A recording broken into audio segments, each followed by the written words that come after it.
പ്രേമ, ഈ ദക്ഷിണാഫ്രിക്കയ്ക്കെതിരെയുള്ള ഏകദിന ടീമിൽ സഞ്ജു സാംസനെ ഉൾപ്പെടുത്താനുള്ള സാധ്യതയില്ല എന്ന വാർത്തകൾ വരുന്നുണ്ട്. എന്താണ് എന്നേക്കുമായി സഞ്ജുവിനെ ഏകദിന ടീമിൽ നിന്ന് ഒഴിവാക്കുന്ന അതിൻ്റെ ഭാഗമായിട്ടാണോ ഇങ്ങനെയുള്ള ഒരു നീക്കം? ചേട്ടാ, ഏകദിന ടീമിൽ നിന്ന് മാത്രമല്ല, ഇന്ത്യൻ ദേശീയ ടീമിൽ നിന്ന് തന്നെ സഞ്ജുവിനെ ഒഴിവാക്കാനായിട്ടുള്ള അണിയറ നീക്കങ്ങൾ നടക്കുന്നു എന്നുള്ള വാർത്തകൾ നേരത്തെ വന്നു. ഈ കഴിഞ്ഞ ഓസ്ട്രേലിയൻ പര്യടനത്തിൽ അത് നമ്മൾ നേരിട്ട് കാണുകയും ചെയ്തു. കാര്യം, സാധാരണഗതിയിൽ ഇപ്പോ T20 മത്സരങ്ങളിലാണ് സഞ്ജുവിനെ പരിഗണിക്കാറ്. പക്ഷെ കഴിഞ്ഞ ഓസ്ട്രേലിയക്കെതിരെയുള്ള പരമ്പരയില് 5 T20 മത്സരങ്ങൾ ഉള്ളതിൽ 2 മാത്രമാണ് സഞ്ജുവിന് അവസരം കൊടുത്തത്.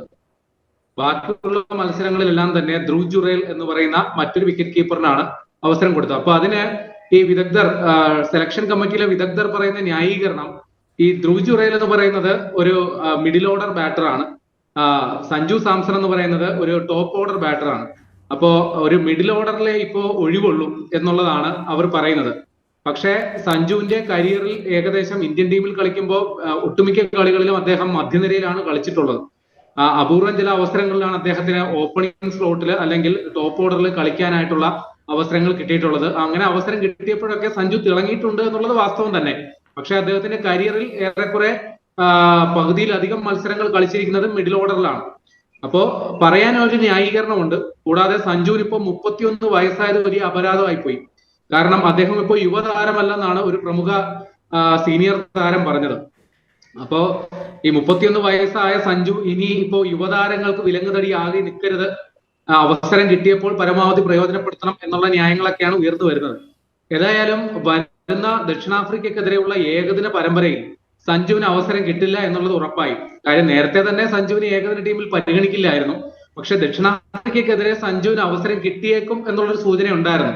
കാരണം 2023 ഡിസംബർ 21 ഈ ദിവസമാണ് സഞ്ജു അവസാനമായ ഒരു ഏകദിന മത്സരം കളിക്കുന്നത്, അതും ദക്ഷിണാഫ്രിക്കക്കെതിരെ. ആ മത്സരത്തിൽ സഞ്ജു സെഞ്ചുറി നേടി, 114 പന്തിൽ നിന്ന് 108 റൺസ് നേടി. ആ മത്സരം ജയിക്കാൻ കാരണം സഞ്ജുവിന്റെ പ്രകടനമാണ്. അങ്ങനെയുള്ള പ്രകടനം നടത്തിയ സഞ്ജുവിന് ഇപ്പൊ ഏകദേശം 2 വർഷങ്ങൾക്ക് ഇപ്പുറം ഏകദിന ടീമിൽ ഇപ്പോഴും സ്ഥാനമില്ല. ഇപ്പോൾ ദക്ഷിണാഫ്രിക്കക്കെതിരെയാണ് ഏകദിന ടൂർണമെന്റ് നടക്കുന്നത് എന്നുള്ളത് കൊണ്ടും ടീമിൽ ഇപ്പോ 2 ബാറ്റർമാരുടെ പരിക്ക് ഒരു പ്രധാന പ്രശ്നമാണ്. അത് ഒന്ന് നിലവിലെ ക്യാപ്റ്റൻ ശുഭ്മാൻ ഗിൽ തന്നെയാണ്. ശുഭ്മാൻ ഗില്ലിന് കഴിഞ്ഞ ടെസ്റ്റ് മത്സരത്തിനിടെ അദ്ദേഹത്തിന് കഴുത്തിന് പരിക്കേറ്റു. അപ്പോ ഈ നാളെ തുടങ്ങാൻ പോകുന്ന ടെസ്റ്റില് അദ്ദേഹം കളിക്കുമോ എന്നുള്ള കാര്യം ഉറപ്പില്ല. ഒരു പക്ഷേ പരിക്ക് ഗുരുതരമാണെങ്കിൽ അദ്ദേഹം ടീമിൽ ഉണ്ടാകാനുള്ള സാധ്യതയും ഇല്ല.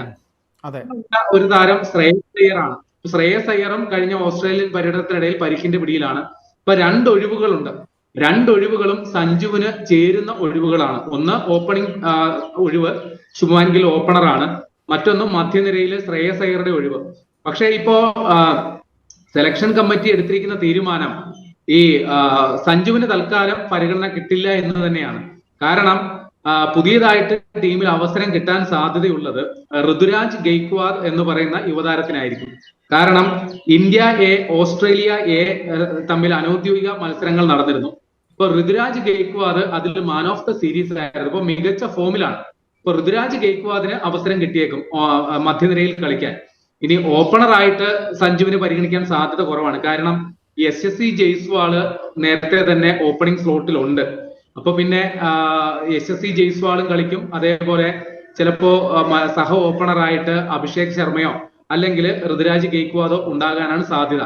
ഇനി മധ്യനിരയിൽ ശ്രേയസ് അയ്യറുടെ പകരത്തിന് മറ്റൊരു വില്ലനും കൂടി വരുന്നുണ്ട്. അതായത് ഋഷഭ് പന്ത് നേരത്തെ പരിക്കേറ്റ് പിന്മാറിയിരുന്ന ഋഷഭ് പന്ത് ഇപ്പോ പരിക്ക് ഭേദമായിട്ട് വീണ്ടും ടീമിലേക്ക് മടങ്ങി വരുന്നു എന്നുള്ള സൂചനകളാണ് വരുന്നത്. പക്ഷെ ഋഷഭ് പന്ത് ശ്രേയസ് അയ്യർക്ക് പകരം കളിക്കുവോ അതോ KL രാഹുലിന് പകരമായിട്ട്, അല്ലെങ്കിൽ KL രാഹുലിന്റെ ഒരു എന്താ പറയുക, KL രാഹുലിന് പരിക്ക് പറ്റിയാൽ പകരം കളിക്കാൻ ഒരാൾ റിസർവ് വിക്കറ്റ് കീപ്പറായിട്ടോ പന്തിനെ പ്രതീക്ഷിക്കാമെന്ന് പറയുന്നു. ഏതായാലും ഇന്ത്യൻ ടീമില്, ഏകദിന ടീമില് പ്രമുഖ കളിക്കാരൊന്നും ഉണ്ടാകില്ല എന്നുള്ള കാര്യം സ്ഥിരീകരിക്കാം. ശുഭ്മാൻ ഗില്ലിന് പരിക്ക്, ശ്രേയസ് അയ്യർക്ക് പരിക്ക്, ഹർദിക് പാണ്ഡ്യക്ക് പരിക്ക്. കൂടാതെ ജസ്പ്രീത് ബുംറ അവധി ചോദിച്ചിരിക്കുകയാണ്. കാര്യം അദ്ദേഹത്തിന് T20 ലോകകപ്പിന് വേണ്ടിയുള്ള തയ്യാറെടുപ്പുകൾ നടത്തണം. അതിനുവേണ്ടി അദ്ദേഹത്തെ ഒഴിവാക്കുമെന്ന് കേൾക്കുന്നു. അങ്ങനെയാണെങ്കിൽ ഇന്ത്യ ഹർഷിത് റാണ, അർഷദീപ് സിംഗ്, സിറാജ്, പ്രസിദ്ധ് കൃഷ്ണ ഇവർക്കൊക്കെ അവസരം കൊടുക്കാനാണ് സാധ്യത. ഹർദിക് പാണ്ഡ്യയ്ക്ക് പരിക്കാണ്, പകരം റെഡ്ഡിക്ക് വീണ്ടും അവസരം കിട്ടാനാണ് സാധ്യത. ഓൾറൗണ്ടർ റെഡ്ഡിക്ക് വീണ്ടും അവസരം കിട്ടാനാണ് സാധ്യത. ഇനി രോഹിത് ശർമ്മ, വിരാട് കോഹ്ലി ഇവർ വീണ്ടും ടീമിൽ തുടരും തന്നെയാണ് പറയുന്നത്. കാര്യം ഓസ്ട്രേലിയക്കെതിരെയുള്ള പര്യടനത്തില് രോഹിത് ശർമ്മ സെഞ്ചുറി നേടിയിരുന്നു. അവസാന മത്സരത്തിൽ വിരാട് കോഹ്ലിയും അർദ്ധ സെഞ്ചുറി നേടി. അപ്പൊ അവർ ഫോമിൽ തന്നെയാണെന്നുള്ളത് ഉറപ്പിച്ചു. അപ്പൊ വീണ്ടും അവർക്ക് അവസരം കിട്ടും. അവരിപ്പോ ഏകദിനത്തിൽ മാത്രമാണ് കളിക്കുന്നത്. വരുന്ന ഏകദിന ലോകകപ്പിൽ ഇവർ ഉണ്ടാകുമോ ഇല്ലയോ എന്നുള്ള കാര്യം ഉറപ്പില്ല. എന്നിരുന്നാലും ഇവർക്ക് വീണ്ടും വീണ്ടും അവസരം കൊടുക്കാൻ തന്നെയാണ് തീരുമാനം. ഇപ്പൊ സഞ്ജുവിനെ സംബന്ധിച്ച് ഏകദിന ടീമിൽ നിന്ന് അദ്ദേഹം മാറി നിൽക്കാൻ തുടങ്ങിയിട്ട് ഏതാണ്ട് 2 വർഷത്തോളമായി. അപ്പൊ അദ്ദേഹത്തിന്റെ ഏകദിന കരിയർ നോക്കുമ്പോൾ 16 ഏകദിന മത്സരങ്ങൾ മാത്രമാണ് അദ്ദേഹം ഇതുവരെ കളിച്ചിട്ടുള്ളത്. അതിൽ നിന്ന് ശരാശരി 56.66 ശരാശരിയുള്ള ഒരു കളിക്കാരനാണ്. 1 സെഞ്ചുറിയും 3 അർദ്ധ സെഞ്ചുറിയും നേടിയിട്ടുണ്ട്. അപ്പോൾ കിട്ടിയ അവസരങ്ങളൊക്കെ തന്നെ മുതലാക്കിയിട്ടുള്ള ഒരു കളിക്കാരനാണ്. പിന്നെ 2020യുടെ കാര്യം പറയുകയാണെങ്കിൽ അദ്ദേഹം ഇപ്പോ കഴിഞ്ഞ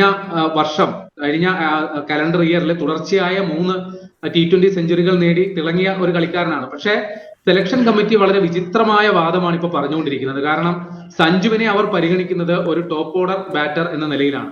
അപ്പൊ ടോപ്പ് ഓർഡറിൽ ഇപ്പൊ കളിക്കാനായിട്ട് കളിക്കാരുടെ തിക്കും തിരക്കുമാണ്. കാര്യം അഭിഷേക് ശർമ്മയുണ്ട്, യശസ്വി ജയ്സ്വാൾ ഉണ്ട്, ഋതുരാജ് ഗെയ്ക്വാദ് ഉണ്ട്, അതേപോലെ ശുഭ്മാൻ ഗില്ലുണ്ട്. അപ്പൊ ഇവരൊക്കെ ടോപ്പ് ഓർഡറിൽ കളിക്കാൻ വേണ്ടിയുള്ളവർ. അതിന്റെ ഇടയിലോട്ടാണ് സഞ്ജുവിനെയും അവർ പ്രതീക്ഷിക്കുന്നത്. അപ്പൊ ഇവർക്ക് ഒഴിവുള്ളപ്പോൾ മാത്രമേ സഞ്ജുവിനെ പരിഗണിക്കാൻ സാധ്യതയുള്ളൂ എന്നുള്ളതാണ്.